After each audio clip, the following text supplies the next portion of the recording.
হরে কৃষ্ণ। আজ 10ই আষাঢ় 1433 ও 25শে জুন 2026 বৃহস্পতিবার, পাণ্ডবা নির্জলা একাদশী। এই পবিত্র একাদশীর দিনে আমি শ্রীমদ্ ভাগবত পাঠ করছি।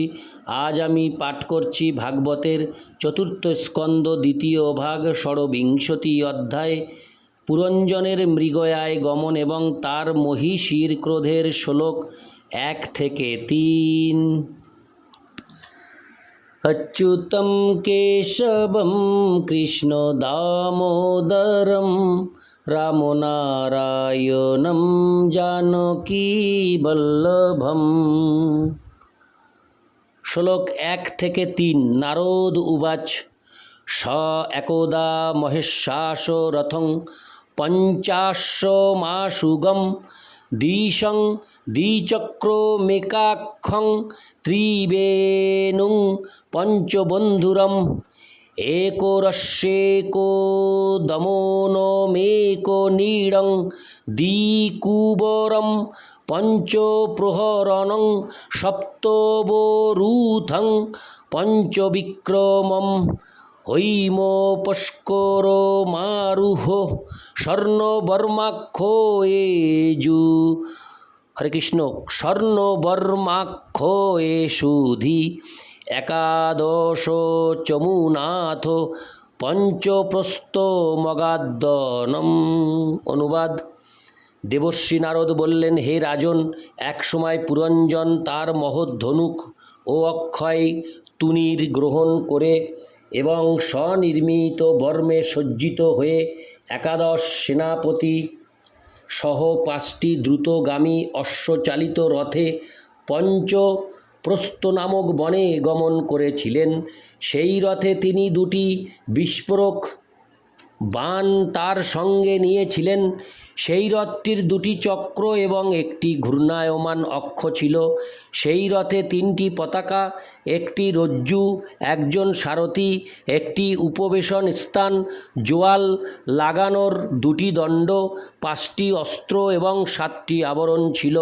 সেই রথের গতি পঞ্চবিধ এবং তার সম্মুখে 5টি বাধা ছিল।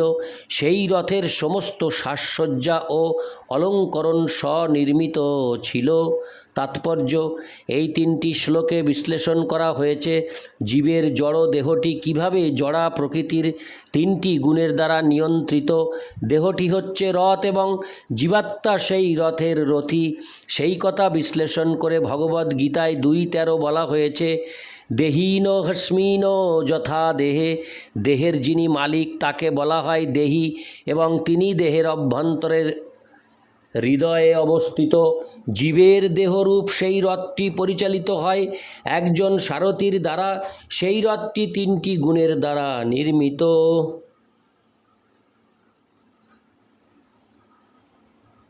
যে সম্বন্ধে ভগবদ্গীতায় 18:61 বলা হয়েছে, যন্ত্রারূঢ়ানি মায়োয়া।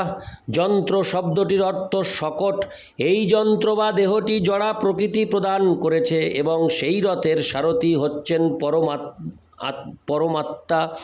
সেই রথের রথী হচ্ছে জীবাত্মা। এটি হচ্ছে বাস্তবিক অবস্থা। জীব সর্বদাই সত্ত্ব, রজ ও তম এই ত্রিগুণের দ্বারা প্রভাবিত। সেই কথা ভগবদ্গীতায় 7:13 প্রতিপন্ন হয়েছে। ত্রিভির্গুণময়ীর ভাবই। জীব জড়া প্রকৃতির 3টি গুণের দ্বারা বিমোহিত। এই 3টি গুণকে এই শ্লোকে 3টি পতাকা বলে বর্ণনা করা হয়েছে।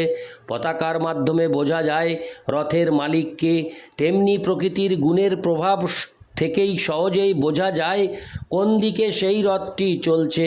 অর্থাৎ যার চোখ আছে তিনি বুঝতে পারেন প্রকৃতির কোনো বিশেষ গুণের দ্বারা এই শরীর কোনো দিকে চলছে। এই 3টি শ্লোকে বোঝানো হয়েছে যে মানুষ ধার্মিক হতে চাইলেও কিভাবে তার দেহ তমগুণের দ্বারা প্রভাবিত হয়।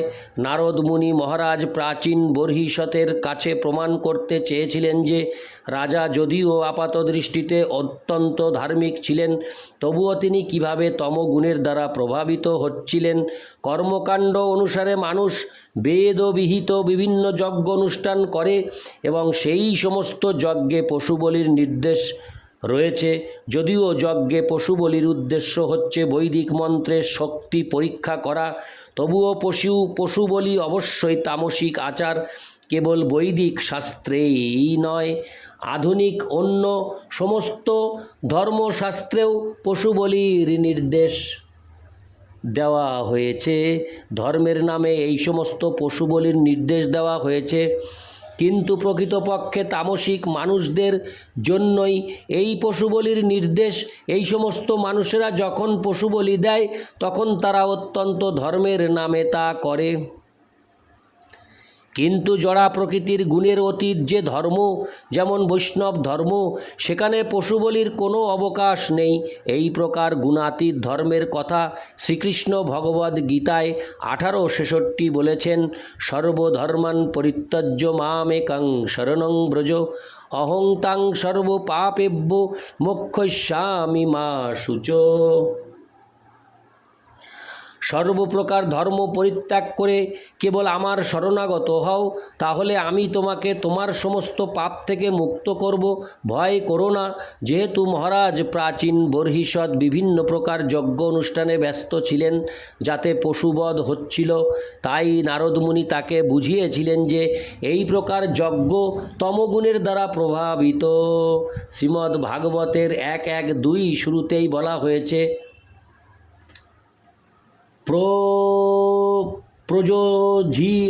প্রযোজিত কৈতবহত্র। হরে কৃষ্ণ। যে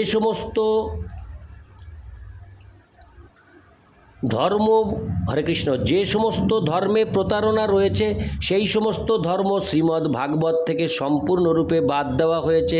যেই ধর্মে ভগবানের সঙ্গে জীবের সম্পর্কের কথা আলোচনা করা হয়েছে, সেই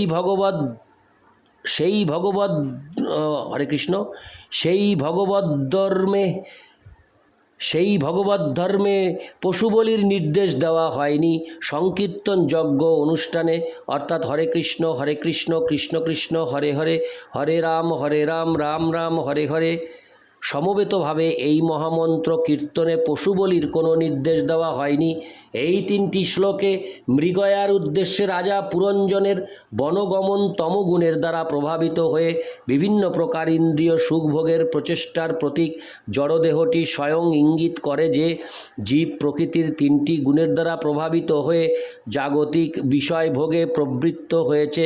দেহটি যখন তমগুণের দ্বারা প্রভাবিত হয়, তখন ভবরোগ অত্যন্ত প্রবল হয়। যখন তা রজগুণের দ্বারা প্রভাবিত হয়, তখনও তার রোগটি বেশ কঠিন।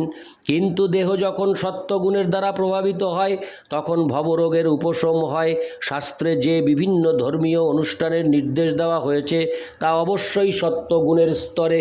কিন্তু যেহেতু এই জড় জগতে সত্যগুণও কখনো কখনো রজ ও তমগুণের দ্বারা কলুষিত হয়, তাই সাত্ত্বিক ভাবাপন্ন মানুষেরাও কখনো কখনো তমগুণের দ্বারা প্রভাবিত হয়।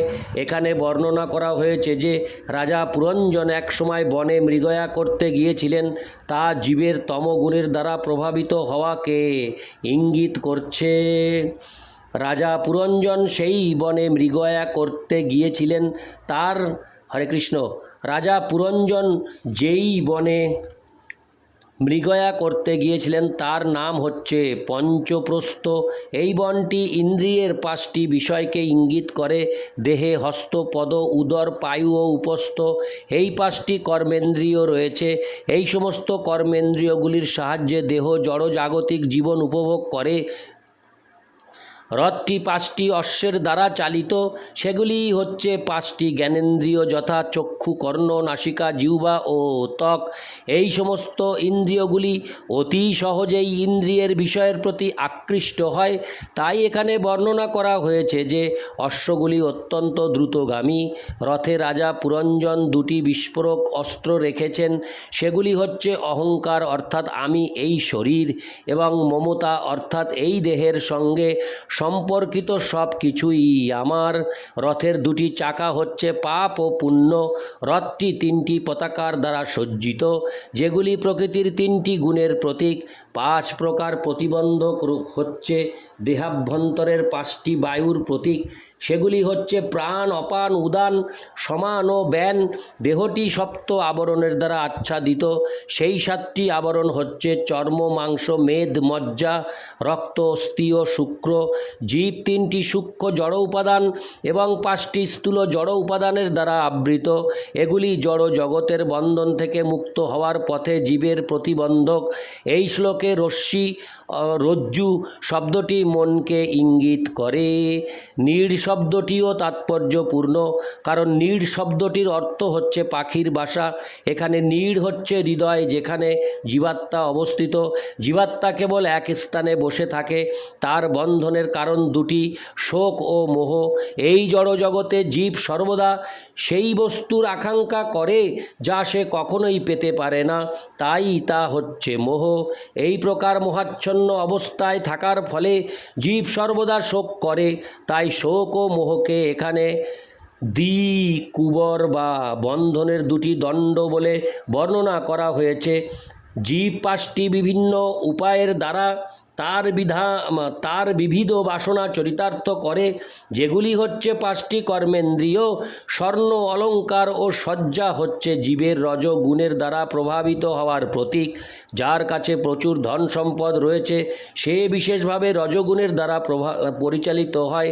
রজগুণের দ্বারা পরিচালিত হয়ে মানুষ এই জড় জগতে কত কিছু ভোগ বাসনা করে।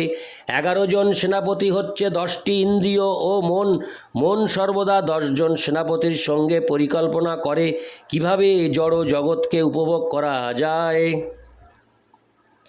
পঞ্চপ্রস্থ নামক যে বনে রাজা মৃগয়া করতে গিয়েছিলেন তা হচ্ছে রূপ রস শব্দ গন্ধ স্পর্শ ইন্দ্রিয়ের 5টি বিষয়ের বন। এইভাবে এই 3টি শ্লোকে নারদ মুনি জড়দেহ এবং তার মধ্যে জীবের বদ্ধ অবস্থার বর্ণনা করেছেন। ইতি শ্লোক 1 থেকে 3। অচ্যুতম কেশবম কৃষ্ণ দামোদরম রাম নারায়ণম জানকী বল্লভম। হরে কৃষ্ণ।